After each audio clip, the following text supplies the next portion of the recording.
Maaf mengganggu Pak, ini saya ada wawancara untuk modul 31 tentang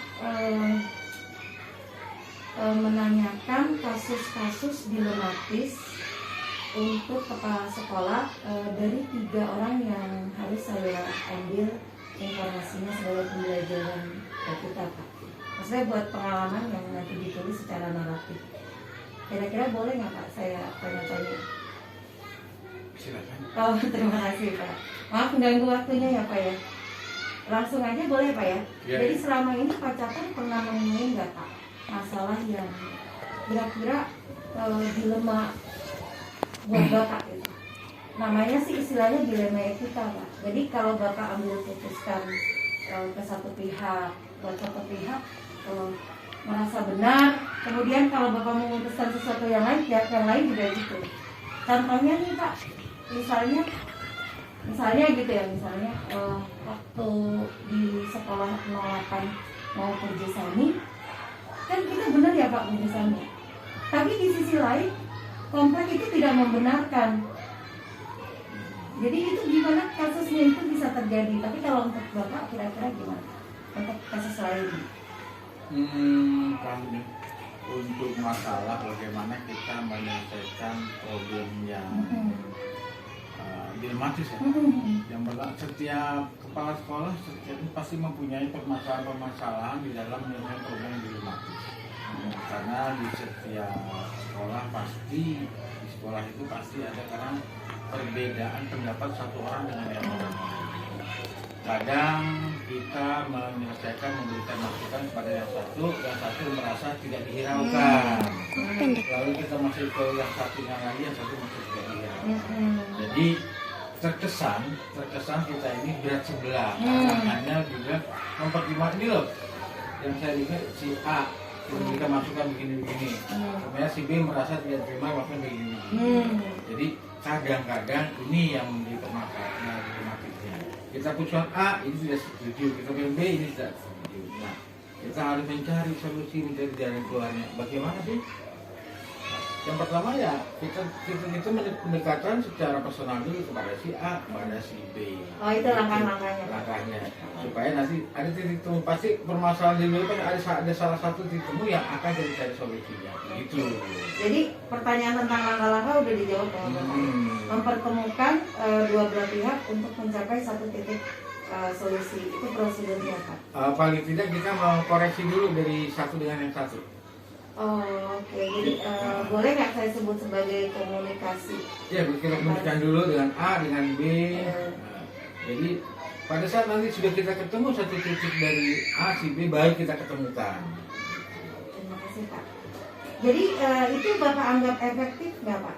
Yang Bapak bilang ambil posisi yang satu dan satu lagi kemudian dipertemukan, efektif ya? Karena kita gini, efektif atau tidak tergantung bagaimana kita menyikapinya. Dibilang efektif ya kita ketemukan langsung, tapi alangkah baiknya efektif ini ada memerlukan waktu. Kalau menurut saya itu lebih efektif. Kenapa? Kita bisa mencari permasalahan si A, apa sih permasalahan si B. Nanti baru kita ketemukan. Masalah efektif atau tidak tergantung waktu. Apa yang harus kita pakai? Apa yang mau kita laksanakan? Gitu. Kalau kita ambil, wah ini tidak efektif. Tapi kalau efektif, lebih efektif tetapi tidak menjadi masalah, untuk apa? Lebih baik kita agak banyak sedikit tapi bisa menemukan titik masalahnya. Oh keren. Berarti Bapak identifikasi masalah dulu, habis identifikasi masalah kemudian menemukan titik temunya, baru langkah-langkahnya. Langkah-langkah untuk menyelesaikan masalah. Itu udah sesuai prosedur 9 langkah ya Pak. Jadi yang terakhir ya Pak, ini Bapak punya jadwal nggak untuk menyelesaikan kasus?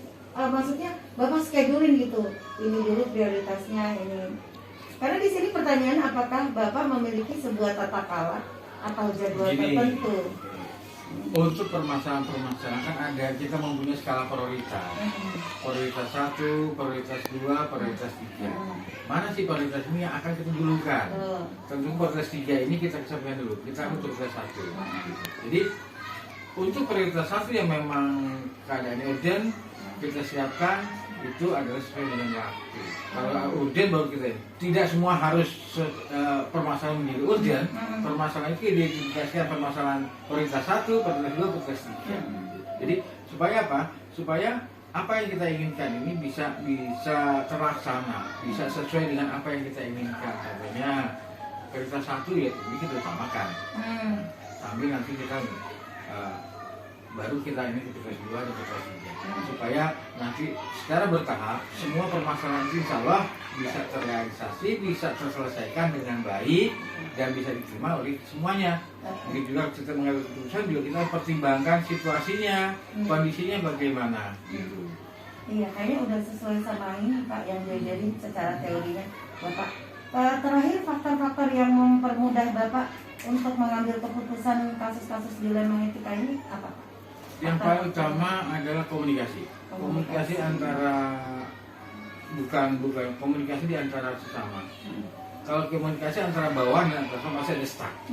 Tapi bagaimana kita mengkomunikasikan bahwa kita itu bisa sejajar dengan orang ini, kita ajak bicara santai, kita ajak ngobrol dengan santai sehingga tidak ada jarak, sehingga bisa terbuka. Kalau kita komunikasi antara atas dengan bawah pasti ada jarak, ada gap. Tapi saya berusaha bagaimana kita bisa ada waktu ini kita sebagai leader, ada waktu ini kita sebagai sahabat, kapan kita sebagai teman, dan kapan kita sebagai kanselar. Jadi kita bisa membedakan waktu-waktunya. Gitu. Jadi yang penting adalah komunikasi, sehingga tidak ada miss di sini. Gitu. Wah, kayaknya udah selesai Pak. Terima kasih banyak ya Pak. Mungkin saya udah mengganggu waktu Bapak yang berharga ini. Saya sudah menyelesaikan tugas modul 3.1 ini dan nanti saya akan mau ketemu kepala sekolah lain seperti Bu Icut atau Bu Nunung Pak. Kalau misalnya Bu Nunung sempat tadi saya udah beri asik. Terima kasih banyak Pak.